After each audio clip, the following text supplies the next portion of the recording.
महाराज जी, तो मेरा प्रश्न है कि आजकल के लोग जो हैं और जो हमारी युवा पीढ़ी है, हमारे स्टूडेंट्स हैं, वो कहते हैं कि मेहनत कर रहे हैं, मतलब मेहनत खूब जी तोड़ के की, परंतु उन्हें सफलता नहीं मिली और उतनी मेहनत का वो परिणाम नहीं मिला, फेल हो गए। और भी कई सारी चीज़ें हैं। तो लोग कहते, कुछ लोग कहते हैं कि असफलता कहती है कि सफलता का प्रयास भरपूर नहीं था, मतलब कि आपके प्रयास में कोई कमी थी। और कुछ लोग ये कहते हैं कि मेरे नसीब में नहीं था, इसलिए मैंने इतनी मेहनत की। जैसे आप खान सर का सर आप एग्जाम्पल ले सकते हैं।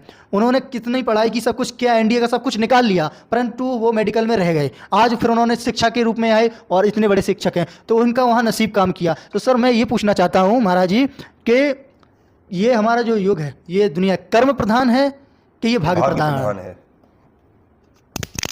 ठीक है, आजकल कई लोगों का ये प्रश्न रहता है कि नसीब हमारा सही नहीं है और भाग्य खराब है हमारा, हमने तो बहुत मेहनत की थी और बहुत पढ़ाई की थी।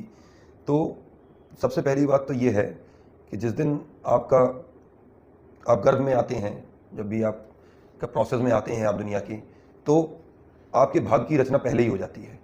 लेकिन इसका मतलब ये नहीं कि कर्म का जोर नहीं है।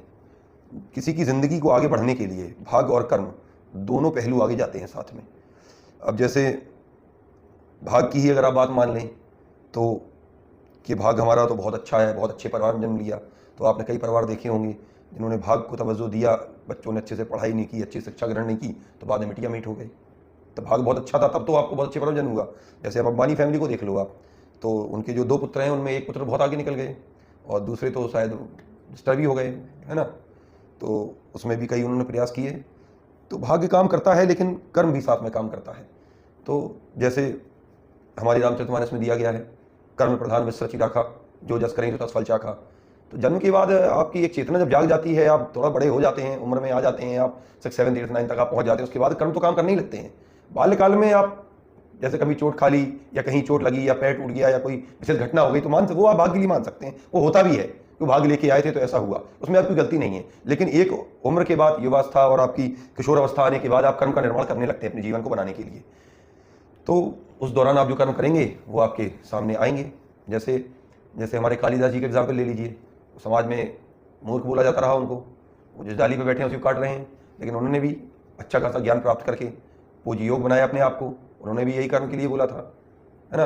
तो अब जैसे उन्होंने एक दोहा बोला था इसमें कि कृत कृत अभ्यास ते जड़मत होई सजान और असरी आवत जात थे सिल पर परत निशान, कि जब मूंज की रस्सी बार बार एक पत्थर को घिसेगी तो उसमें भी निशान पड़ जाते हैं। तो जड़ बुद्धि भी हो, कम बुद्धि वाला हो, कम स्मृति वाला हो, जब उस एक अध्ययन करेगा, चाहे वो साइंस का हो, फिजिक्स केमिस्ट्री मैथ्स का हो या वो आध्यात्मिक हो, और बार बार उसको चिंतन करेगा, बार बार अध्ययन करेगा और डेली करेगा कई वर्षों तक, तो वो भी ज्ञानी हो जाएगा। तो अब वो जन्म से तो मूर्ख था, लेकिन उसने कर्म से अपने भाग्य को रौंद दिया, भस्म कर दिया उसने अपने भाग्य को।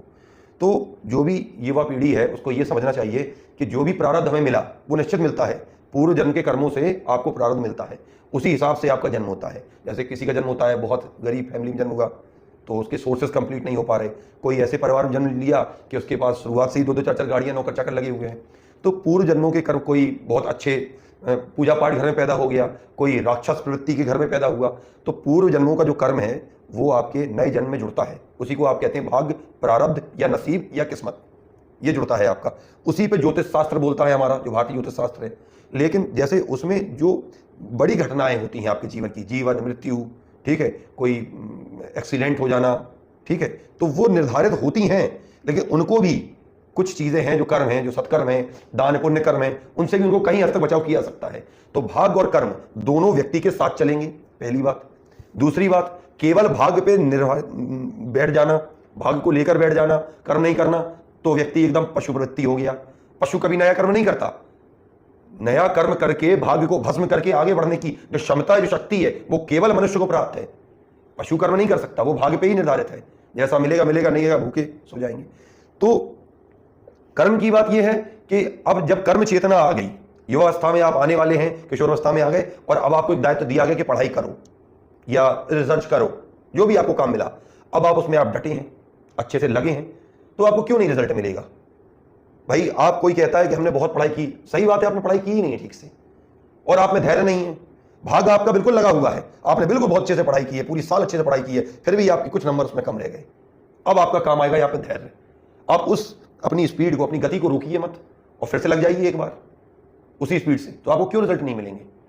और अगर आपने जैसे ठान ही लिया कि मैंने 2 साल 3 साल अमुक एग्जाम में दे दिए, ठीक है, और वो मेरा नहीं निकल रहा, तो आपने जो कर्म वहां पे किए हैं उसको प्राप्त करने के लिए जो पढ़ाई की है, वो पढ़ाई आपकी किसी और फील्ड में काम आ जाएगी। जैसे आपने खान सर का नाम लिया, खान सर ने जैसे एग्जाम दिया, 1 बार 2 बार मेडिकल नहीं निकला, तो ये पूरी इसकी संभावना है कि वो 2 बार और लगे रहते तो निकल जाता। लेकिन अगर उन्हें उस चीज का धैर्य, तो और इसमें कई बार ऐसा होता है कि एग्जाम देने का जो एक फिक्स टाइम है, जैसे अटेम्प्ट जिसको बोलते हैं, वो पूरे हो गए तो लोग नहीं दे सकते, ठीक है। तो कई अदर एग्जाम है वो दे सकते हैं आप, कि हमारा तो ये चुनिंदा था कि हमें ये करना है तो वही करना है, तो आपने एक भाग्य को जिद के साथ जोड़ा।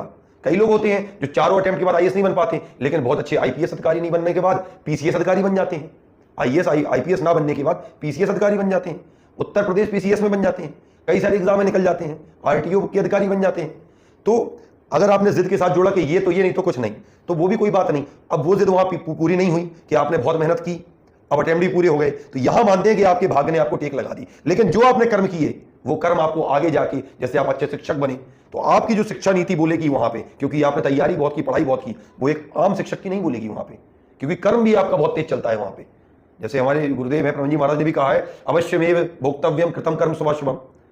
ज्यादा संस्कृत मुझे नहीं आती, इसका मतलब भी ये है कि जो भी कर्म आप करोगे वो आपको भोगने पड़ेंगे, चाहे आप शुभ करें चाहे शुभ करें। तो जो आपने शुभ कर्म किए अपने भाग्य को रौंद के अपने भविष्य को बनाने के लिए, वो भी आपके नया भाग्य आपका बना देंगे उसको खत्म करके। तो जिन बच्चों को लगता है कि मेरी किस्मत अच्छी नहीं है, 8, 9 से 10 से लगने लगता है कि किस्मत अच्छी नहीं है, मैं बहुत पढ़ता हूं, तो ऐसा कुछ नहीं है। आप थोड़ा सा और मेहनत करेंगे और बार बार प्रयास करेंगे तो आप बहुत अच्छे निकल पाएंगे। भाग्य बिल्कुल साथ चलता है आपके जीवन की, लेकिन कर्म में वो क्षमता है कि कर्म के द्वारा आप उसको रौंद के भी आप आगे जा सकते हैं। आप ऐसा नहीं है कि आपने जो कर्म किए 5 साल वो पूरी तरह नष्ट हो जाए, भस्म हो जाए। कर्म कभी भस्म नहीं होंगे, भाग्य को कर्म भस्म कर देंगे। 1% ऐसा होता नहीं कर पाए तो भी वो आपको आगे ले जाएंगे। लेकिन आप सोचें कि भाग्य कर्म को भस्म कर दे, तो भाग्य टोटल कर्म को भस्म नहीं कर सकता। कर्म तो अपना फल देके जाएंगे ही जाएंगे।